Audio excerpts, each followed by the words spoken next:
ओम एक दंताय विद्महे वक्रतुंडाय धीमहि तन्नो दन्तेः प्रचोदयात्। ओम श्री गणेशाय नमः। आप सभी को सकट चौथ की हार्दिक शुभकामनाएं। आज के इस वीडियो में मैं आपके साथ सकट चौथ की बहुत ही आसान और सरल पूजा विधि शेयर करने वाली हूँ कि के दिन भगवान गणेश जी की पूजा किस विधि से करनी चाहिए, किन किन बातों का ध्यान रखना है, कौन कौन सी गलतियां आपको नहीं करनी है। इसलिए आप इस वीडियो को पूरा जरूर देखिएगा। वैसे तो किसी भी पूजा का शुभारंभ गणेश भगवान की पूजा से ही होता है, लेकिन आज के दिन तो मुख्यतया गणेश भगवान को ही समर्पित है। इसलिए आप गणेश भगवान की पूजा में कुछ ऐसे काम हैं जो बहुत अच्छे से ध्यान में रखिएगा। आप जब भी गणेश भगवान की पूजा करें, ये दो विशेष काम आपको करने हैं। पहला, उनके समक्ष फूल के साथ दूर्वा आप जरूर अर्पित करें और दूसरा, उनका स्मरण करते हुए उनकी स्तुति का आप जाप करें। गणेश भगवान की स्तुति करने से उनकी पूजा का संपूर्ण लाभ आपको मिल जाएगा। और अगर गणेश भगवान की पूजा में आप केवल दूर्वा दल चढ़ाकर ही पूजा पूर्ण मान लेते हैं तो ये आपकी बहुत बड़ी भूल है। दरअसल दूर्वा चढ़ाते हुए आपको दूर्वा अर्पित मंत्र का जाप भी साथ में जरूर करना है। ये मंत्र है गजमुखाय नमः। इसके साथ ही गणेश भगवान जी को प्रसन्न करने के लिए कुछ वनस्पतियां को भी चढ़ाने का विधान है। जैसे भगवान को आप बेलपत्र, धतूरा और सेम का पत्ता भी अर्पित कर सकते हैं। शमी का पत्ता भी अर्पित कर सकते हैं। मान्यता है कि जो वनस्पति उनके पिता यानी भगवान शिव को प्रिय है, वो गणपति जी को भी प्रिय होती है। यदि आप उनकी पूजा में वनस्पति चढ़ाने के बाद उनकी स्तुति का पाठ कर देते हैं तो आपको सभी प्रकार के पुण्य लाभ की प्राप्ति हो सकती है। अब जानते हैं कि पूजा के बारे में, क्योंकि देखिए ये एक बहुत बड़ी पूजा होती है। साल भर में कुछ ऐसे प्रमुख व्रत और त्योहार होते हैं जिनकी पूजा और हो सके तो उपवास सभी सनातनियों को करना चाहिए। तो पूजा करने से पहले आपको पूजा की तैयारी करनी है। जैसे आपको एक चौकी की स्थापना करनी है, कलश की स्थापना करनी है। कलश की स्थापना करने के लिए आप तांबे या फिर पीतल का लोटा ले सकते हैं, जिसके अंदर गंगा जल और जल मिलाकर रखें और उसमें आप एक सिक्का, सुपारी, लौंग का जोड़ा, कुछ अक्षत डालें और दूर्वा डालें। इसके अलावा आप लौंग, इलायची या जो भी कलश स्थापना करते समय आप अर्पित करते हैं, बाकी व्रतों में वो आप जो सामग्री है वो जल में डाल सकते हैं। जल सामग्री के बाद में उस जल के लोटे के ऊपर आप आम या शोक के 5 पत्ते रखें। उसके ऊपर आप एक पात्र में, कटोरी में या मिट्टी के बड़े दिए में गेहूं, तिल या फिर अक्षत भर कर रखे और उसके ऊपर आपको एक दीपक जलाकर रखना है, जिसे हम दीप कलश कहते हैं। तो दीपक आप अगर हो सके तो देसी घी का जलाए, अगर देसी घी नहीं है तो आज के दिन आप तिल का भी दीपक, तिल के तेल का दीपक आप जला सकते हैं। क्योंकि सकट चौथ के दिन तिलों का विशेष महत्व होता है, तो सबसे पहले आप दीपक जलाएं। क्योंकि पूजा में जब भी आप पूजा शुरू करते हैं तो दीपक सबसे पहले प्रज्वलित करना चाहिए। दीपक प्रज्वलित करने के साथ ही आप कलश की भी पूजा करें और दीपक का भी पूजन करें। फिर आप भगवान गणेश जी और भगवान गणेश जी सहित पूरे शिव परिवार का यानी माँ गौरा, भगवान शिव और कार्तिकेय जी की यदि तस्वीर हो, प्रतिमा हो तो उनकी भी आपको स्थापना करनी है। आप सबसे पहले गणेश जी की प्रतिमा आप विराजित करें, लेकिन सबसे पहले आसन जरूर दें। चाहे आसन आप पुष्प का रखें या अक्षत का रखें और उसके बाद आप जो भी प्रतिमाएं आपके पास है उनकी स्थापना करें। फिर सभी का शुद्धिकरण कर ले। गंगा जल छिड़क कर आप सभी की शुद्धि कर ले।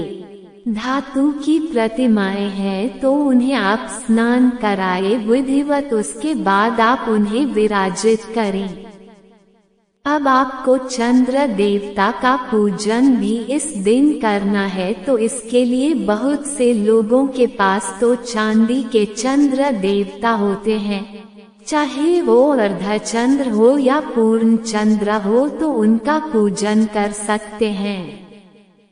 चौकी पर आप उनको स्थापित कर सकते हैं, नहीं तो आप चौकी पर ही अक्षत से चंद्र देवता की जो आकृति होती है वो आप बना सकते हैं।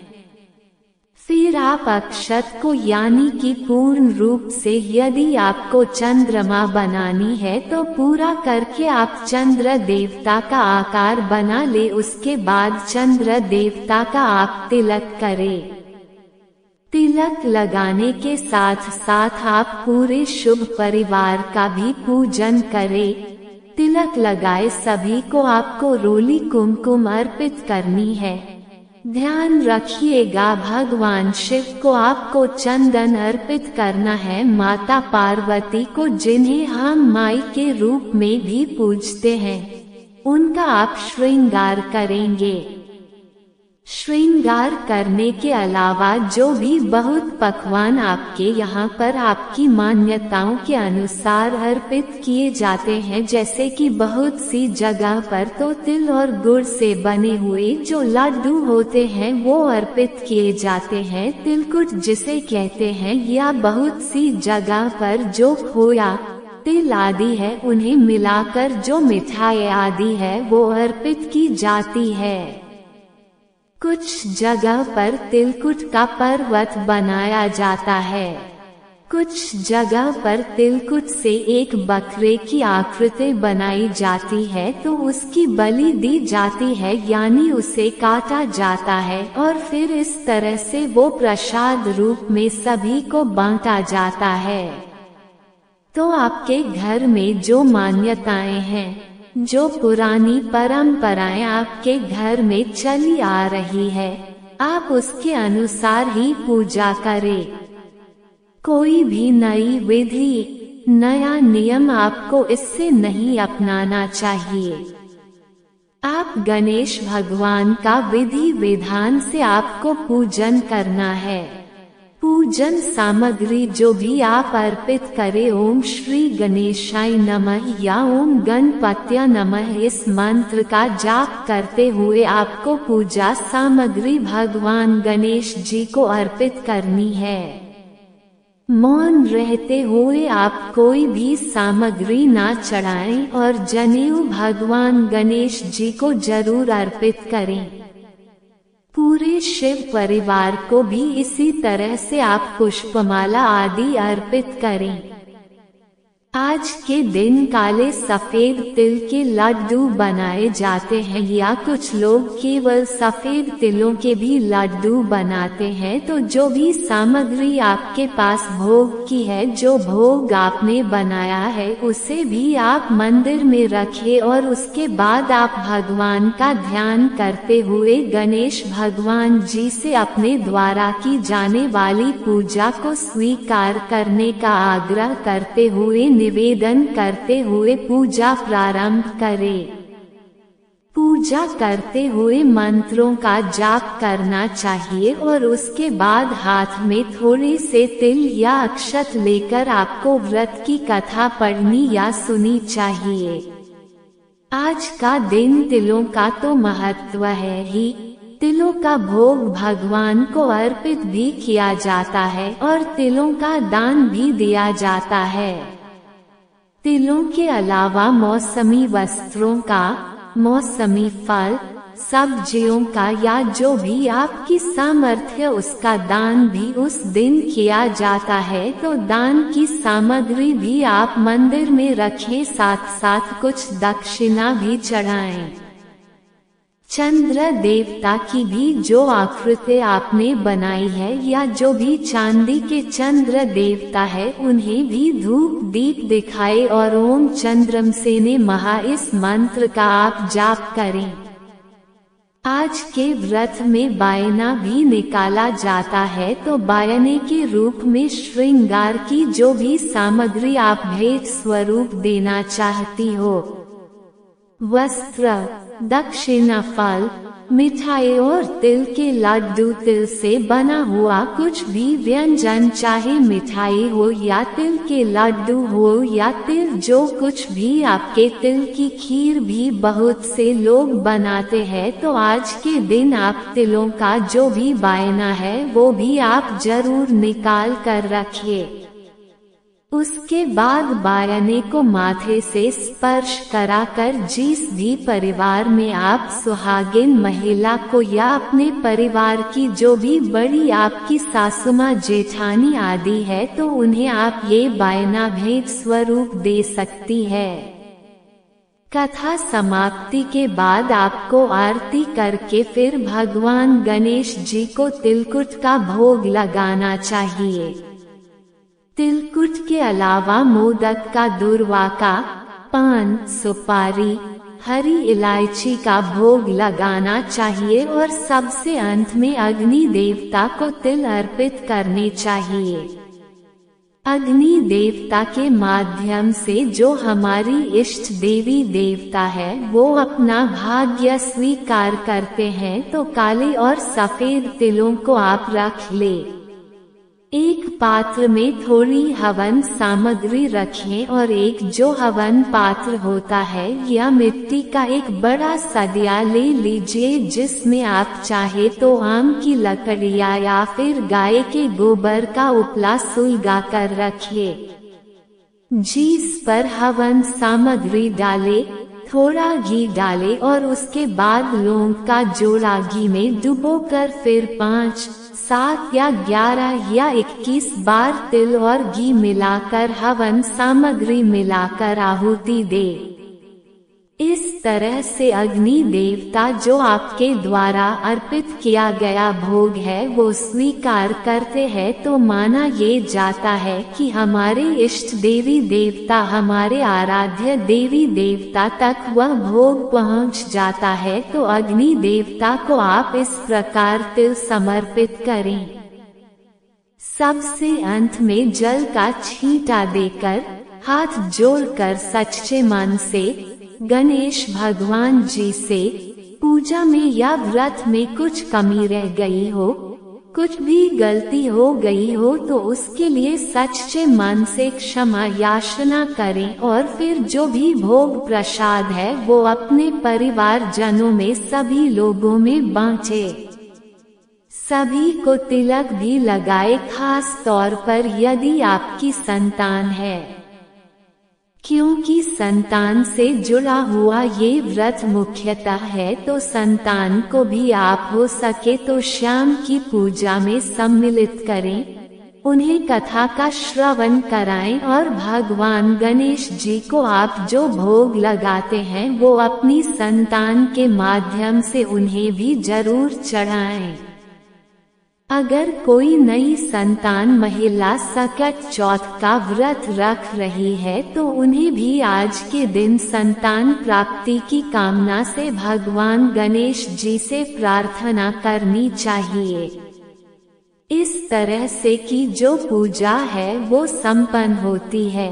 लेकिन पूजा तभी संपन्न मानी जाती है जब चंद्र देवता को अर्घ्य दिया जाता है। तो चंद्र देवता का पूजन तो आप कर ही चुके हैं।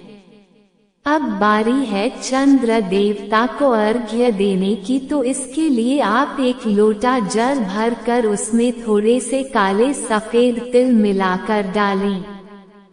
सफेद पुष्प डालें, थोड़ी शक्कर या गुड़ डालें और उसके बाद ओम से चंद्रमा कहकर चंद्र देवता को आपको अर्घ्य देना है। छत पर, बालकनी में, जहां से भी खुले आसमान के नीचे आप अर्घ्य दे सके, वहां पर आपको चंद्र देवता को अर्घ्य देना है। पूर्व दिशा की ओर मुंह करके आपको अर्घ्य देना है। यदि आपको चंद्रमा न दिखाई दे तब भी आप मानसिक रूप से चंद्र देवता का ध्यान करके चंद्र देवता को अर्घ्य देकर जो तिलकुट का भोग आपने भगवान गणेश जी को अर्पित किया है उसे प्रशांत रूप में ग्रहण करके अपने व्रत का पालन कर सकते हैं। क्योंकि अगर आपने ये व्रत निर्जला निराहार रखा है तो सबसे पहले आपको थोड़े से तिल और गुड़ खाकर या जो तिल के लड्डू हैं उन्हें ग्रहण करके प्रसाद रूप में फिर आपको जल पीना चाहिए। उसके बाद आपने जो भी फलाहार ग्रहण करना है वो आप कर सकते हैं। ध्यान रखें जहाँ तक हो सके इस व्रत में नमक का सेवन करने से बचना चाहिए। अगर बहुत आवश्यकता हो तो सेंधा नमक का सेवन आप कर सकते हैं। इस व्रत में तिल, गुड़ और लड्डू आदि के अलावा आप दूध से बनी मिठाइयों का सभी तरह के फल, जूस, मिठाई, मेवे और इनके अलावा शकरकंदकार मूंगफली का भी सेवन कर सकते हैं। इस तरह से आप सकट चौथ की पूजा कर सकते हैं। जो भी पूजन सामग्री है या जो जल आदि है, जल के अंदर रखी हुई जो जल सामग्री है उसका विसर्जन आपको अगले दिन सुबह पूजा करने के बाद ही करना चाहिए। चौकी भी आपको अगले दिन ही हटानी चाहिए। यदि आज की वीडियो अगर आपको जानकारी पसंद आई हो तो वीडियो को लाइक जरूर कीजिएगा। कल फिर मिलते हैं एक नई वीडियो के साथ, तब तक राधे राधे।